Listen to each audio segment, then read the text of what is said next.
Okay, ngiye reka mbabwire Birababaje. reka mbabwire impamvu noneho simbice ku ruhande. Let's not be political about this.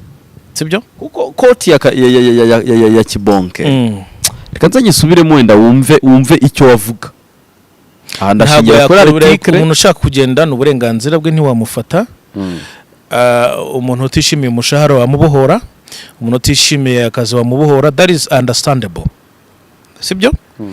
Ariko rero kaburi ngiye nkubwire koti yanjye rero. Igihe yanditse ati Clapton kibonge nyine filime akaba yavuze ati kuba umukinnyi yava mu mushinga wa filime ni ibintu bisanzwe, iyo ikomeje irakomeza ko nituba twarasinye amasezerano ya burundu natwe arizo twagiye tuvamo abandi bagakomeza. Buriya nk'iyo umuntu afite akazi kenshi uramubohora cyangwa atishimiye umushahara uramubohora. Muri ibyo bibiri impamvu yawe ni iyihe? Umushahara, akazi kenshi.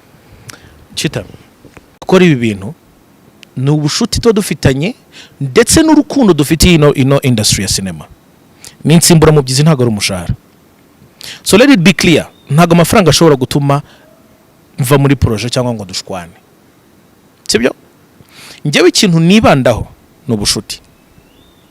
Ariko nanone niba ubushuti, niba aka kazi turi kuduhuza gatangiye gutuma hagati yanjye nawe ubushazamo mu bushuti bwacu hazama gitotsi, akazi nakareka.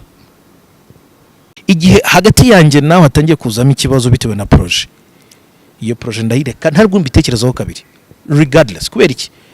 Valuinga umubano wanjye nawe kuruta uko mvaluinga projet. Nta filime ibaho ishobora kuzagira agaciro mu maso yanjye kuruta ubushuti bwanjye na Clapton. Ntayo. Umuturanyi. Never. Not even close.